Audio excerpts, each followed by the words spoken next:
তুমি গ্রেফতার হয়ে গেছো আমার দুটি চোখের তারায়। তুমি গ্রেফতার হয়ে গেছো আমার দুটি চোখের তারায়। আর জামিন পাবে না গো কোনো মতে কোনো ধারায়।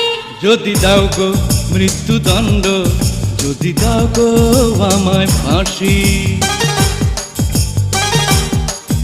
যদি দাও গো মৃত্যুদণ্ড, যদি দাও গো আমায় ফাঁসি, আমি ফাঁসির মঞ্চে উঠে বলবো তোমায় ভালোবাসি। তুমি গ্রেফতার হয়ে গেছো আমার দুটি চোখের তারায়।